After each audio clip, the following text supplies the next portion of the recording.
All right. All right.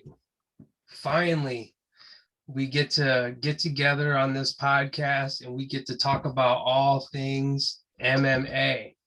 My name is Shane Blackledge, and go ahead and introduce yourself.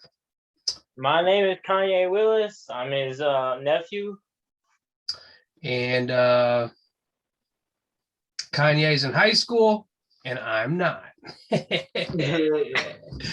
Yeah, but let's first That's things because first. You're over 40 years old, dog. You're over 40 years old. Hey, the listeners don't need to know how old I am. It doesn't matter. I'm married anyways. Let's talk about this Ben Askren fight. Ben Askren, he is going to get into a boxing ring Saturday against Jake Paul. Who do you think's going to win that fight? Jake Paul.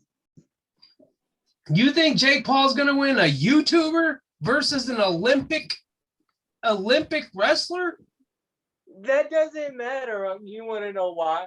Because there's no wrestling. He's fought three people.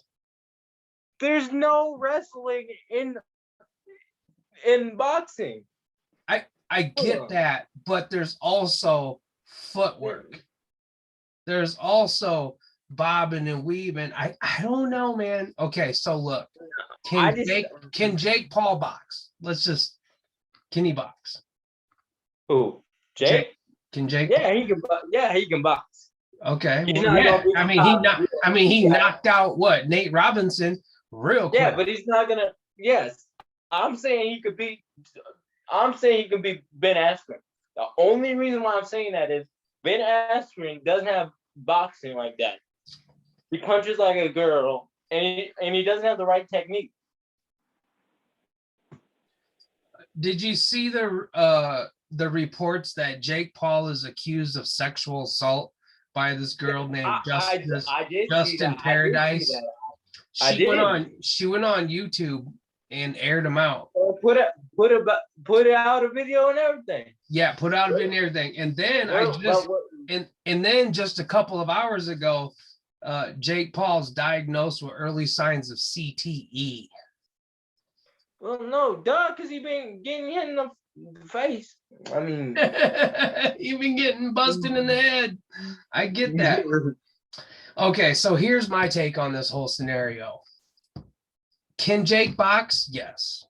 Is he a world-class boxer? No.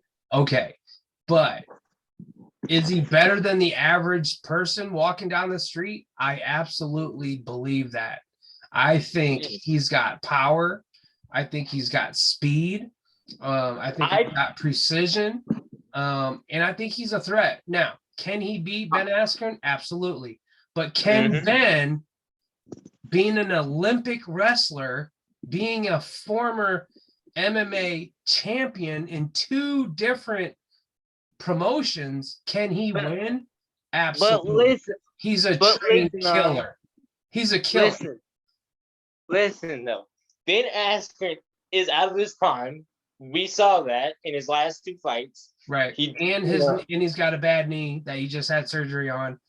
And a bad hip, and a bad hip, right? That he had, he had surgery on the hip. Mm-hmm. The only way I could see Ben winning this is if he can get Jake tired. Yeah, because I think cardio, I would have to say goes to Ben, because just the way that he grapples and I would say definitely as the rounds progress. The question is, here's the question: can Ben box? I mean, that's the thing. He's had a few months to train now. He's training with some elite boxers. Does he have? I mean, right? Does he have a jab? I mean, does he have combinations? I mean, if you see his highlights, he kind of looks slow. All right. Okay, so I'll ask the question: who's gonna win? Jake Paul, Ben Askren? Final answer. Jake Paul, but I want Ben Askren to win because he'll make us as we doing this podcast look Okay, bad. here's my prediction. Ben Askren beats Jake Paul. He becomes a superstar. Okay. Okay. All right. You know? Moving on. Let's move on. We got a lot to cover and we only have a few more minutes and I'm going to get kicked out of the room because my wife has Bible study class. All right. Let's get right into this UFC. All right. It's going to be on ESPN Plus. It's going to be at the UFC Apex Center in Las Vegas, Nevada. And on this card, it's stacked. It really is stacked. It's a UFC fight night. And the main event, Robert Whitaker, former middleweight champion. He's lost 5 times. And the only people he has lost to are straight killers, straight championship killers. Now, Kevin Gastelum, arguably one of the top in the middleweight division, probably the only one that hurt is Izzy in the middleweight division. KG put it on him for a little bit, but he did lose. He's got 6 losses, 17 wins, 1 no contest. KG has a wide range of skills. He's got footwork, he's got boxing, he's got sparring, he's got everything. He can wrestle, he can grapple, he can submit. He's got kicks. Robert Whitaker, on the other hand, is just a monster, man. He just has this will that doesn't want to quit. He keeps going and going and going. And I think Robert Whitaker wins this. I think he's gonna just dig down deep into the core of his body and just pull out. It really favors him because he was in fight camp for like 3 months, and Kelvin Gastelum is taking this on a month's notice. Yeah. You know. Yeah. Who was he supposed to fight? Whitaker was supposed to fight Paul Costa, wasn't he? Yeah, Paul Costa. And then did they ever say what happened to him? Why did he pull out? Supposedly he had COVID issues, and then he had the flu, and then he couldn't train because he was so sick. Oh, that's sick. right. He got sick. I remember now. Yep. It came back to me. Yeah, he's not doing so hot this past 12 months of his MMA career. He's really having a tough time. I mean, he really got dominated by Israel Adesanya. We'll see where he goes from here. Back to the Kelvin Gastelum fight, though. This fight was supposed to happen 2 years ago. Yeah. And it got pulled on the day of the fight. Oh, my goodness. Wow. Yep. So, hey, you know what? It wouldn't surprise me, though, if KG pulls off as the winner. It wouldn't surprise me.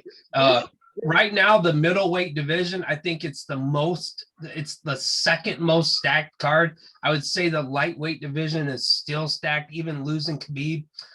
Even losing Khabib, it's still just stacked. I mean, the top 10 are just nothing but killers right now. And probably like the top 6 in the middleweight, top 7 are just monsters right now. It could go anyway. You know, you got Colby Covington. I mean, even Tyron Woodley lost. He's lost. How many has he lost? 3? He's lost. 3. No, he's like 4 in a row. 4 in a row, but dude, I mean, he still looked good. He came out to fight. He looked great in his last fight. He did. My only thing is he came out to fight like a brawl, and I don't know if he should have just maybe composed himself a little bit better. He had to prove to everybody that was down on him, saying he was, old and he couldn't fight anymore and doesn't have it.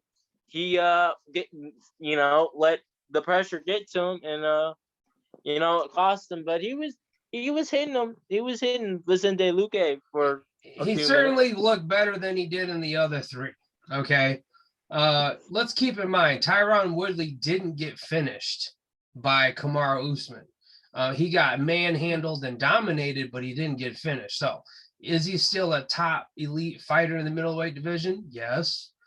Is he almost 40 years old and should retire? Yes. Yes. Like you. I mean, you became champion. I mean, you've done great. You had a good run. I mean, you weren't just a champion for one title defense. I mean, you stayed He on was top of the he division for a was couple champion years. for he was champion for like 3 or 4 Like years. 3 or 4 years. I mean, exactly.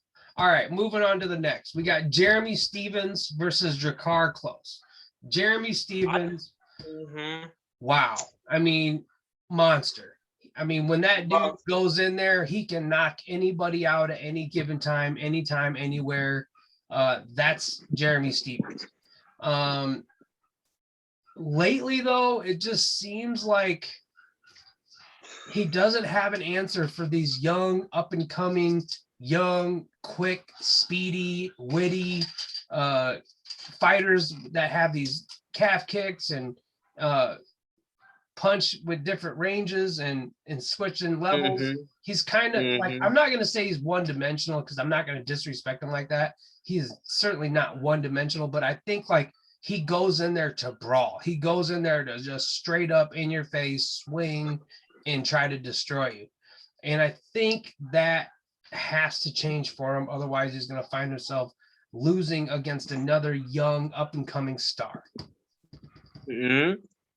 I think if you're a casual fan, this is a fight you want to see, though, because it's going to be a great fight. I predict that it's going to go back and forth, but I think Ricardo Lamas is going to win this fight. Drakkar Close. Yeah. Yep. Yeah. I think he's gonna just knock him out, or go all 3 rounds. I don't know if he's gonna knock him out because he hasn't knocked anybody out since 2015. I mean, if you look at his fights, he's has decision. I mean, he has a bunch of decisions in all of his fights. So that's Drakkar Close for you, Yeah, I mean, supposed to be a 155 pounder, so at least that's what his weight's listed at. But yeah, I don't know. We'll see what it is. Yeah, he's 11-2. There are a lot of decisions there. He's lost twice, but he's definitely going up against a knockout artist. This will be a great test for him, and we'll see where he goes from here. Okay, Andrei Arlovski. I love the guy. I think needs to retire. Guy. He needs to retire. I'm concerned about how much damage this guy has taken to his brain. Seriously. In his last fight, oh my God, he took so much damage. Yeah. Like they should have stopped that fight in the first round because it was so bad. I don't know, man. It's just it's and then check this out. Chase Sherman, his nickname, the Vanilla Gorilla. Are you kidding me? I mean, hey, but look, every fight, it's knockout. This dude is a killer. He's a vanilla gorilla for real, because he hits like a gorilla. Let me tell you, because every fight he's ever had was a knockout. Wow. True. So so I'm gonna say Chase Sherman wins by knockout. I don't know about Andrei Arlovski other than Andrei Arlovski. Really, but like people under they're riding off in the sunset with Andrei Arlovski, and he can surprise us. He's done it before. Here's the deal: Andrei Arlovski has not won by TKO since May of 2015. It's been 6 years, and that was against Frank Mir. So I mean, if you look at the people he's beat Brandon Schwab. He's beat Antonio Silva. He beat Travis Brown. He beat Frank Mir. I mean, he beat Mike Kyle. He beat some monsters. Okay, but then he's also lost to everybody else in the heavyweight division. Okay, since then. Mm-hmm. Yeah. So I don't know what else is for him other than him getting a paycheck. I don't understand why he's still fighting. I mean, I wouldn't be surprised if the UFC cuts him if he loses. Yeah. All right, we're going on to the next. Abdul Razik Al Hassan. I'm sorry, Abdul, if you're watching this and I just murdered your last name. I apologize. And Jacob Malkoun. Jacob Malkoun. Abdul Al Hassan. Who do you got on this fight? I got Jacob Malkoun. All right, I'm taking Abdul Razik, 10-3, a little bit more experience in the octagon. So I'm going with him. All right, lightweight. We got Luis Pena versus Alex Munoz. What do you got? Ooh, I got Pena in this fight. I got Pena. Okay. We haven't seen him fight in a while, but And Alex Munoz, isn't he new? yeah. And Pena's been around, so we'll see. Yeah, Pena is I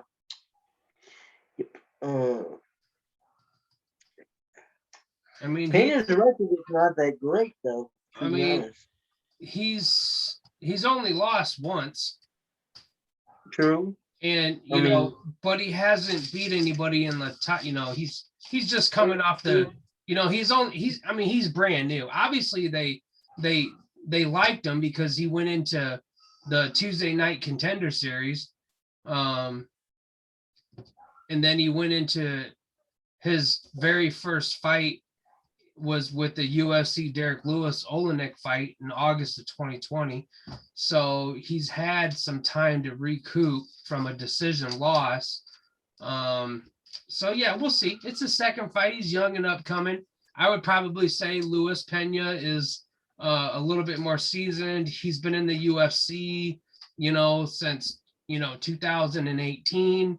So he's definitely way more seasoned. He's fought better fighters. I could see him edging this fight too. So that's a good pick. I would definitely say, the violent Bob Ross is what his nickname is. All right. Yes. All right. He looks like Bob. Yeah, and as far as that goes, that's it. That's the main event. I don't think we're gonna get into the preliminary card on this one. Not to knock anybody on there, but we're short on time. But yeah, so we got some exciting fights. Robert Whitaker, Kevin Gastelum. That's really exciting. The co-main event with Stevens and Close is really going to be awesome. Arlovsky does look good at his age, and he still has a lot of power and experience. But I think Sherman's going to top it off. Yeah, I mean, it's a toss-up with Abdul and Jacob. And definitely, I think Pena's experience and fighting in the UFC, I definitely could see him edging Munoz, but we'll see. With that being said, that's enough for the recap. That's enough for the future UFC event coming up on Saturday. We'll hop on here Sunday and we'll recap that, and then we'll go ahead and after that, we'll talk about the next fight coming up. Yep. We'll even talk about some news. Yeah, we'll even talk about some news. So, because right now it's just fight night, and then next one coming up is UFC 261, Saturday, April 24th. We got Kamaru Usman, you got Masvidal, Rose Namajunas, you got Zhang. So we got some good fights. We'll talk about that though this Sunday. Yep. All right. Make sure to subscribe to our YouTube channel and like us, and we'll see you again soon.